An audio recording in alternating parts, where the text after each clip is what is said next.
compelling chose to further develop the concept of DHMIS. This episode was the first after the Kickstarter, and it definitely shows. This upping of resources allowed the crew to try out a lot of new things, and I think in doing so they got a little narrow-minded. We can see this in the framing of the whole episode around something as traditional and normal as a sex cult.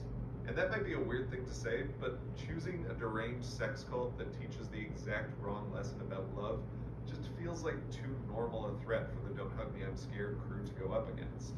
The fear that's generated from this scenario is too close to an actual scenario that could happen in reality. Time and creativity were approached as much more abstract concepts, and the gap... Okay, so I wanted to stop it right here because I feel as if I haven't been up to like analyzing DHMIS as much as I used to, but I feel like episode 3, and correct me if I'm wrong, is not about a sex cult, but instead about the broad idea, like he said, because creativity was a broad like idea, like a general concept to run with. Time was a general concept to run with, where it brought up history and time and the passing of time and how you grow old and die, and Duck saying, oh, maybe time is an illusion, and then the clock ends up making a blaring alarm sound. Like, those two are both broad concepts, but love, it was about love, which is another broad concept. A lot of people just use love as a general sense now. They're like, either, oh, I love you is used very loosely, one, or two, there's like many different forms of love. I'm going to bring this back to college. Last semester, I was doing a class called The Art of Humanities, and one of the chapters that we picked to analyze was about love.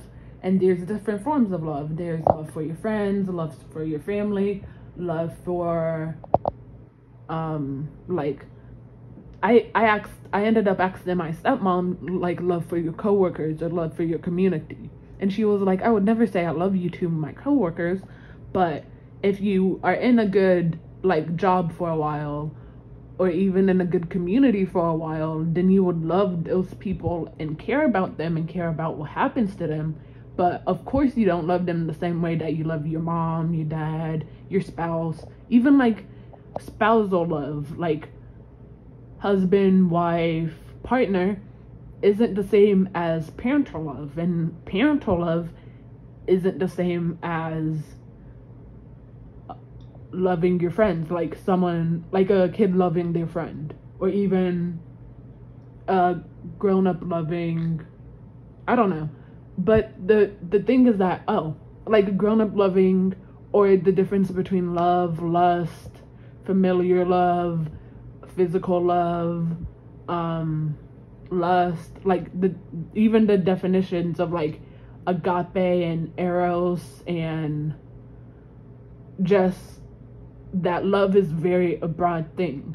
One, that's the first part. And then, because the main thing is about the love that friends have, because Duck and Red Guy decide to sit down and eat a picnic, and Duck kills what he calls a pesky bee, and Yellow Guy goes off running. Now, then a similar like puppet thing to the pesky bee or butterfly or little baby pigeon comes and starts teaching about love. And I feel like after the Kickstarter, it didn't like worsen the video quality. It made it better because they were able to use all of those funds that they got and make one a different setting. It's not in their house anymore. They're out on a picnic. But also the sense that it's like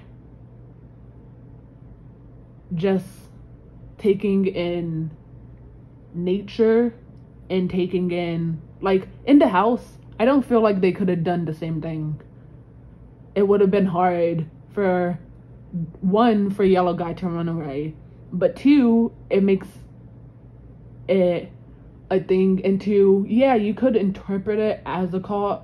The guy says something wrong and then yellow guy runs away, but I think it's about religion and how religion is very accepting, but at the end, hold on, let me see if he shows it, because I think I can fast forward to it.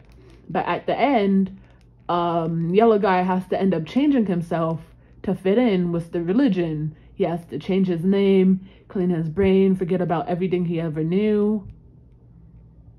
And then once he rids his true self, his true form, who he is, then he can find love. Then he can be accepted. And that's very prominent for religion, 1. 2, if you want to go the cult way, cults.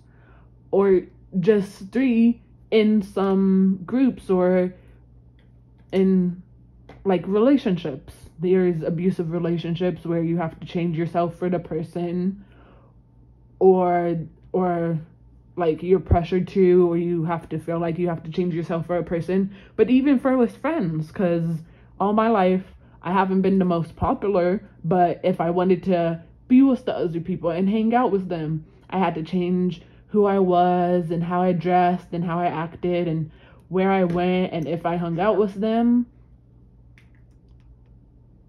Okay, this is the part, so I'm about to go back to it. But yeah, just the thing, hold on, let me center this, sorry.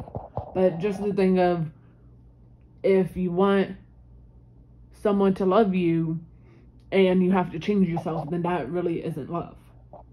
And I know it might be easy to say and not easy to accept, because even for like to be accepted, like the love to be accepted by friends, or for your friends to appreciate you and in a sense love you. Like I say, I have like 2 or 3 of my friends who are now like, they're my chosen family. So I say, I love you, or I love you.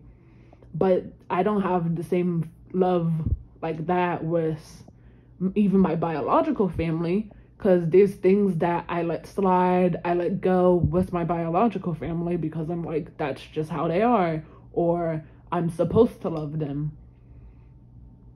So that's what I think the 3rd episode is about, and that's how I think critical positivity interpreted it wrong.